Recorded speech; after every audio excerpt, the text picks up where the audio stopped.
नमस्कार दोस्तों, study with पवन प्रदीप में आप सब लोगों का स्वागत है। दोस्तों, आज चर्चा की जाएगी कक्षा 10 इतिहास के जो पाठ नंबर 1 है। कक्षा 10 का इतिहास, उसका पाठ नंबर 1 है यूरोप में राष्ट्रवाद का उदय। इसके विषय में हम चर्चा कर चुके हैं और साथ ही साथ इसके अभ्यास प्रश्नों पर भी हम चर्चा किए थे। और यहाँ पर आज जो महत्वपूर्ण प्रश्न उत्तर पाठ 1 से और बन सकते थे, उस पर आज चर्चा की जाएगी कि किस तरीके के प्रश्न आप लोगों से पूछे जा सकते हैं। इस प्रकार से यहाँ पर ये सीरीज भी चलाई जाएगी। साथ ही साथ आप समझ सकते हैं कि एक बार क्लास चर्चा, उसके बाद उसके पाठ आधारित अभ्यास प्रश्न और उसके बाद शॉर्ट नोट्स जो आपके परीक्षा के लिए काफ़ी महत्वपूर्ण हो सकते हैं। आइए चर्चा शुरू करते हैं। आज का पहला प्रश्न है, नेपोलियन ने इटली पर कब आक्रमण किया? नेपोलियन ने इटली पर कब आक्रमण किया? 4 ऑप्शन दिए गए हैं, 1821, 1905, 1797, 1795। ये 2 ऑप्शन तो देख करके ही आप लोगों को पता चल रहा होगा कि ये निश्चित तौर पर क्या हैं, गलत हैं। क्योंकि आप लोगों ने देखा था कि जो नेपोलियन का प्रादुर्भाव हुआ था वो लगभग फ्रांस की क्रांति के बाद 1815 के वाटरलू तक उसका प्रभाव था। और इसलिए ये दोनों ऑप्शन खारिज हो जाते हैं। और जो सही आंसर यहाँ पर है 1797 ईस्वी। 1797 ईस्वी में इटली में आक्रमण किया था नेपोलियन ने। उसके बाद प्रश्न नंबर 2 है, 19वीं सदी में ऐसी कौन सी ताकत उभरी जिसने यूरोप की राजनीतिक और भौतिक दुनिया में भारी परिवर्तन किए? इसके लिए भी 4 ऑप्शन थे, राष्ट्र राज्य का उदय, निरंकुश शासन का उदय, पूर्ण तानाशाही और पूर्ण राजशाही।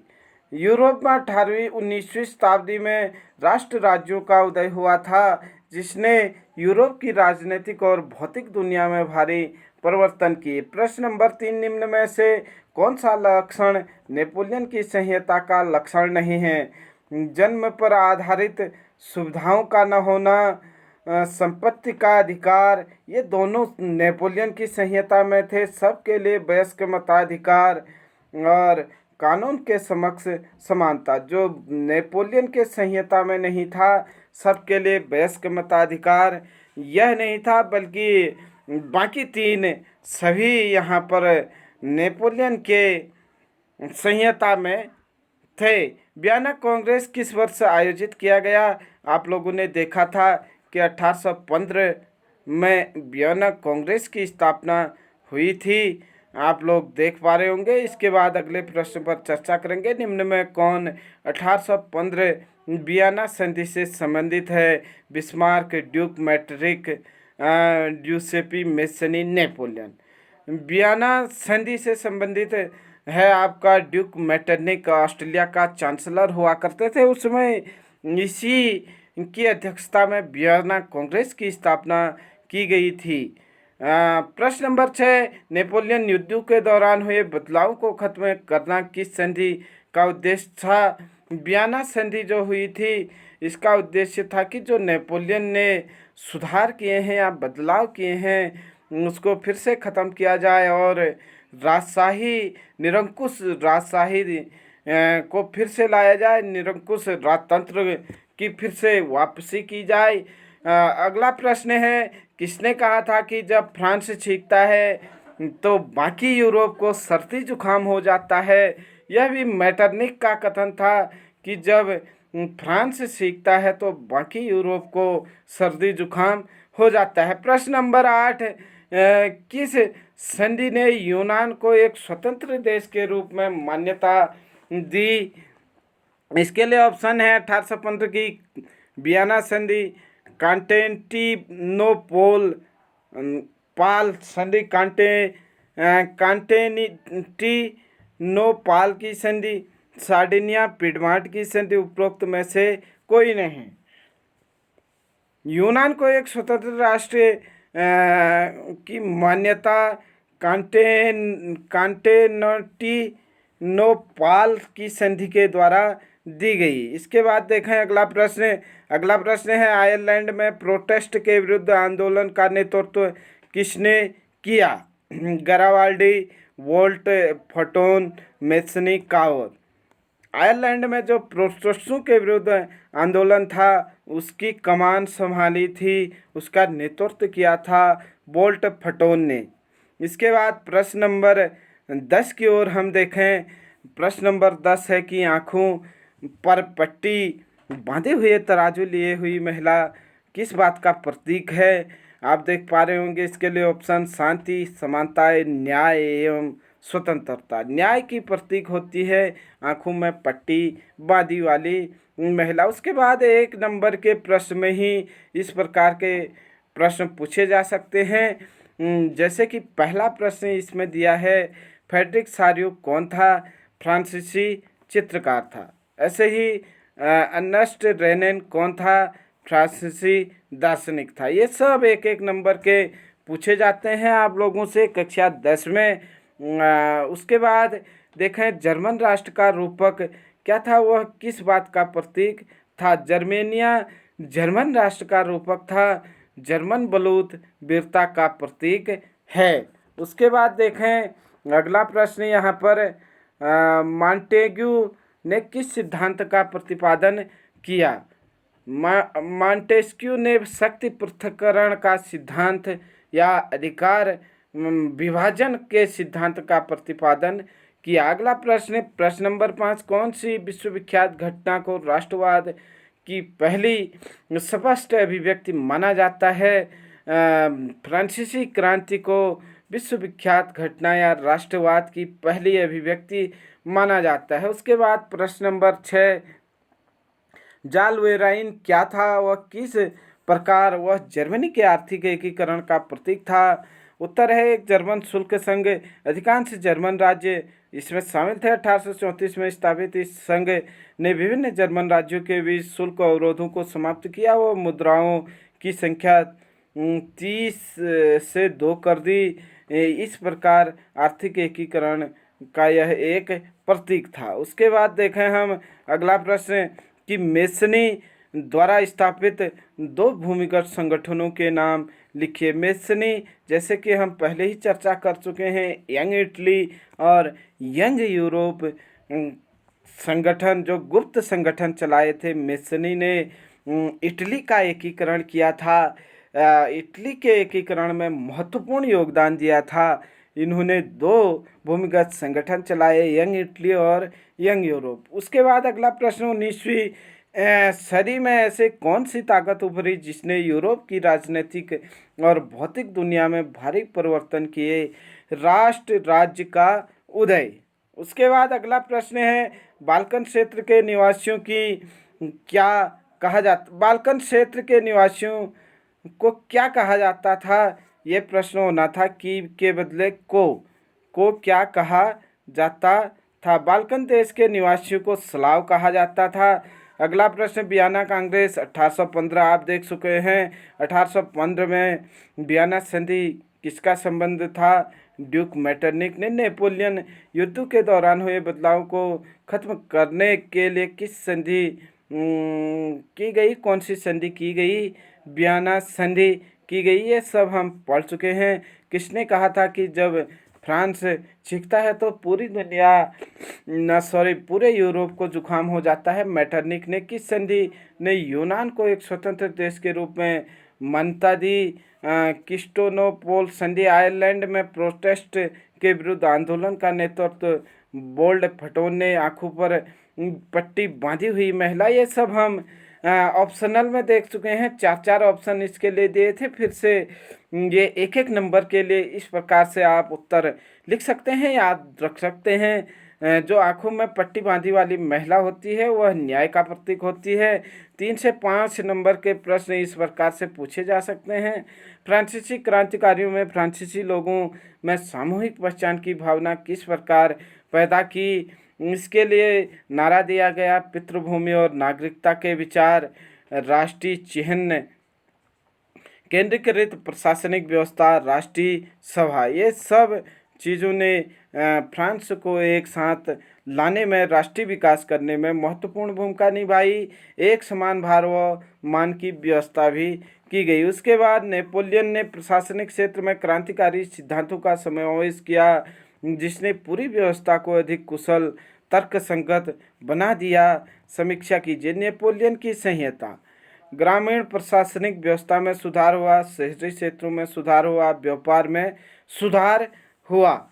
इस पर आप दो दो चार चार लाइन लिख सकते हैं। अगर 3 नंबर का हो तो आप लिख सकते हैं कि ग्रामीण प्रशासनिक व्यवस्था में किस तरीके से सुधार हुआ, शहरी क्षेत्र में किस प्रकार से सुधार हुआ। ये सब चीज़ें आप लिख सकते हैं। हमने विस्तृत चर्चा की है, 4 भागों में चर्चा की है। 5वें भाग में हम इसके अभ्यास प्रश्नों पर चर्चा की है और आज हम इसके जो MCQ कह सकते हैं या नहीं, जो इसके नोट्स बन सकते हैं, उस पर चर्चा कर रहे हैं। यूरोप में राष्ट्र के विचार के निर्माण में संस्कृति ने किस प्रकार भूमिका निभाई। उत्तर है कला, काव्य, कहानियाँ, संगीत ने राष्ट्रवादी भावनाओं को विकसित किया। यूरोप में लोकगीत, जनकाव्य व लोक नृत्य ने भी राष्ट्रवाद की भूमिका अदा की। राष्ट्रवाद में संस्कृति ने बहुत महत्वपूर्ण योगदान दिया। स्थानीय बोलियों व लोक साहित्य पर बल दिया गया और भाषा पर भी बल दिया गया। जर्मनी के एकीकरण की प्रक्रिया का वर्णन कीजिए। आरंभ में विलियम प्रथम ने प्रशा के सिंहासन पर आसीन हुए। बिस्मार्क द्वारा जर्मनी का एकीकरण की भूमिका तैयार की गई। वियना कांग्रेस यहाँ पर संबंधित इससे रहा और एकीकरण में बाधाएं भी यहाँ पर आई। उसके बाद जर्मनी के एकीकरण की प्रक्रिया का वर्णन आप देख सकते हैं। यहाँ पर हम अभी चर्चा कर चुके हैं। बाधाएं आई। बिस्मार्क द्वारा ऑस्ट्रेलिया, फ्रांस आदि पराजित विश्व शक्तियों को तटस्थ किया गया। वह एकीकृत जर्मनी का राष्ट्र के रूप में उभरना, मतलब एकीकृत रूप में उभरा जर्मनी। उसके बाद इटली के एकीकरण की प्रक्रिया का वर्णन कीजिए और इसके मार्ग में आने वाली मुख्य बाधाएं क्या थी। एकीकरण की प्रक्रिया। 1832 में काउर सार्डिनिया का प्रधानमंत्री बना। फ्रांस की संधि। ऑस्ट्रिया है, ऑस्ट्रेलिया नहीं है। ऑस्ट्रिया पराजित व 1859 में लुबार्डो को राज्य में मिला लिया गया। द्वितीय चरण मेडेना, टस्कनी, पार्मा आदि का जनमत संग्रह द्वारा सार्डिनिया में विलय हो गया।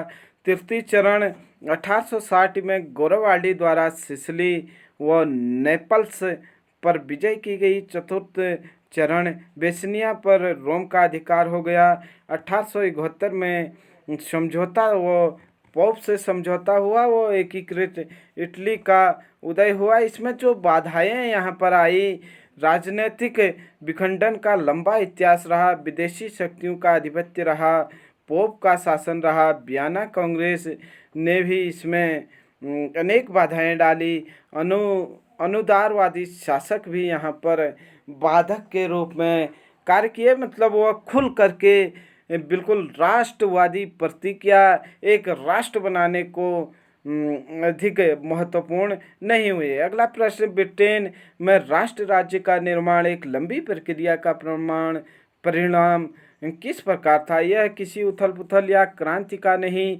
एक लंबे चलने वाली प्रक्रिया का नतीजा था।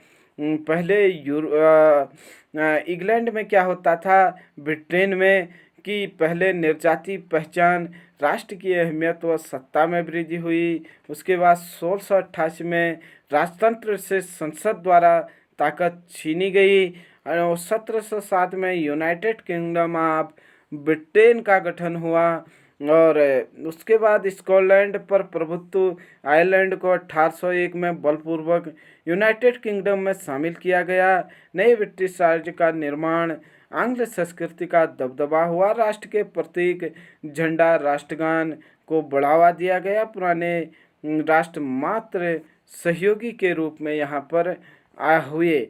यूरोप में राष्ट्रवाद के उत्थान के लिए कौन से कारण उत्तरदायी थे? राष्ट्र राज्यों का उदय है, लोकतांत्रिक सिद्धांतों को बढ़ावा है, सामाजिक राजनीतिक आर्थिक समानता बल है, अन्य राष्ट्रों में मानवीय अधिकारों की मांग है, निरंकुश राजतंत्रों में क्रांतिकारी प्रक्रिया है। ये सब यूरोप में राष्ट्रवाद के उत्थान के लिए महत्वपूर्ण प्रक्रियाएं थी।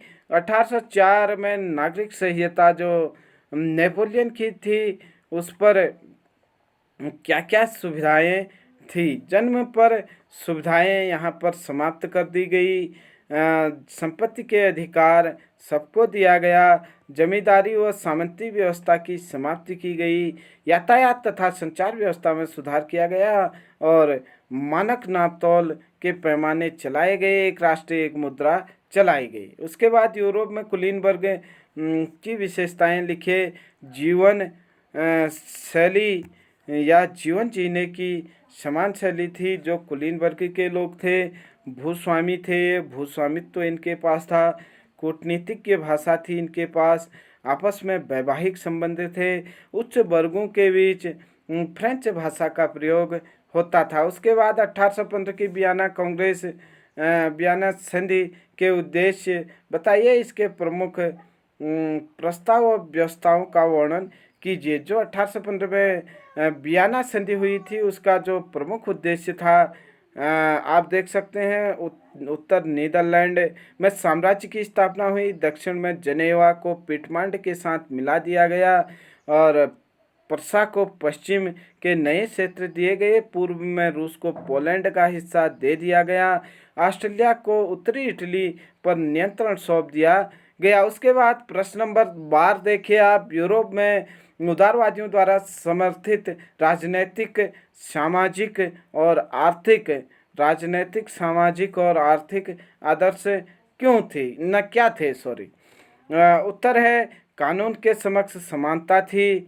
और नंबर 2, वयस्क मताधिकार के पक्ष में नहीं थे। बाजार की स्वतंत्रता तथा राज्य द्वारा वस्तुओं पर पूंजी के प्रवाह पर लगे प्रतिबंध को क्या कर दिया? समाप्त कर दिया गया। अगला प्रश्न यहाँ पर देखें। औद्योगिकरण की वृद्धि ने किस प्रकार यूरोप के सामाजिक और राजनीतिक समीकरण बदल दिए? उत्तर आप देखें, पश्चिमी और मध्य यूरोप के हिस्सों में औद्योगिक उत्पादन और व्यापार में वृद्धि, शहरों का विकास और वाणिज्यिक वर्गों का उदय हुआ।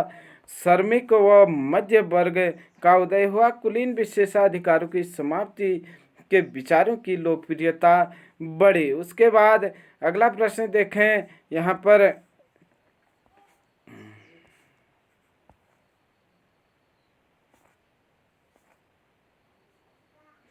प्रश्न नंबर 14, यूरोप में राष्ट्रवादी संघर्षों में महिलाओं की क्या भूमिका थी? उत्तर है स्वयं इन्होंने राजनीतिक संगठन बना लिए थे। महिलाओं ने समाचार पत्रों का प्रकाशन शुरू किया। महिलाओं ने मताधिकार प्राप्त नहीं था, मताधिकार प्राप्त हेतु संघर्ष किया। महिलाओं ने यूरोप में राजनीतिक बैठकों तथा प्रदर्शनों में हिस्सा ये बराबर लिया करते थे। यूरोप की महिलाएं। 19वीं शताब्दी में यूरोप में राष्ट्रवाद की लहर के क्या कारण थे? उत्तर है जनता पर अत्याचार हो रहे थे, निरंकुश शासन व्यवस्था थी, उदारवादी विचार का प्रसार हो रहा था, स्वतंत्रता, समानता व बंधुत्व का नारा था, शिक्षित मध्य वर्ग की यहाँ पर भूमिका रही। उसके बाद प्रश्न नंबर 16, 1815 से 1914 के दौरान अंतर्राष्ट्रीय आर्थिक विनिमय केंद्रों के 3 प्रवाहों को विस्तार से लिखे। वस्तुओं का प्रवाह हुआ, पूंजी का प्रवाह हुआ और लोगों का भी इस दरमियान प्रवाह हुआ, लगभग 1 शताब्दी के समय में। अगला प्रश्न, फ्रांसीसी क्रांतिकारियों ने फ्रांसीसी लोगों में सामूहिक पहचान की भावना कई बार देख चुके हैं हम इसे। पितृभूमि और नागरिक भूमि का विचार, नए राष्ट्रीय चिन्ह, केंद्रीकृत प्रशासनिक व्यवस्था, राष्ट्रीय भाषा, एक समान भार व मान की व्यवस्था। नेपोलियन द्वारा लागू किए गए प्रशासनिक सुधारों को बताइए। आप बता सकते हैं नेपोलियन की संहिता, ग्रामीण प्रशासन में सुधार, शहरी प्रशासन में सुधार और व्यापार में भी सुधार किया गया। उसके बाद यूरोप में कुलीन वर्ग की विशेषताएं जीवन जीने की समान शैली, भू स्वामित्व इनके पास, कूटनीतिक भाषा, ये सब हम क्वेश्चन कर चुके थे। इसके साथ साथ आप देख पा रहे होंगे कि ये जो भी प्रश्न थे लगभग हम इस पर चर्चा कर चुके हैं। औद्योगिकीकरण की वृद्धि ने किस प्रकार यूरोप में सामाजिक और राजनीतिक समीकरण बदल दिए। पश्चिमी और मध्य यूरोप के हिस्सों में औद्योगिक उत्पादन और व्यवहार में वृद्धि से शहरों का विकास और वाणिज्यिक वर्गों का उदय हुआ। श्रमिक और मध्य वर्ग का उदय हुआ। कुलीन विशेषाधिकारों की क्या हो गई यहाँ पर लोकप्रियता, समाप्ति के विचारों की लोकप्रियता, मतलब जो कुलीन लोगों के विशेषाधिकार थे उसके समाप्त करने के लिए कई लोग उत्सुक थे। 1815 से 1914 ये प्रश्न अभी हम ऊपर देख चुके हैं और महिलाओं की भूमिकाओं के विषय में भी हम चर्चा कर चुके हैं। तो दोस्तों ये थे वो प्रश्न जो कक्षा 10 इतिहास के पाठ नंबर 1 यूरोप में राष्ट्रवाद का उदय से प्रश्न बन सकते थे, आपके परीक्षाओं में पूछे जा सकते हैं और आप इस तरीके से नोट्स भी बना सकते हैं।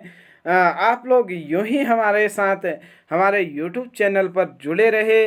मिलते हैं जल्द ही, तब तक के लिए जय हिंद, जय भारत।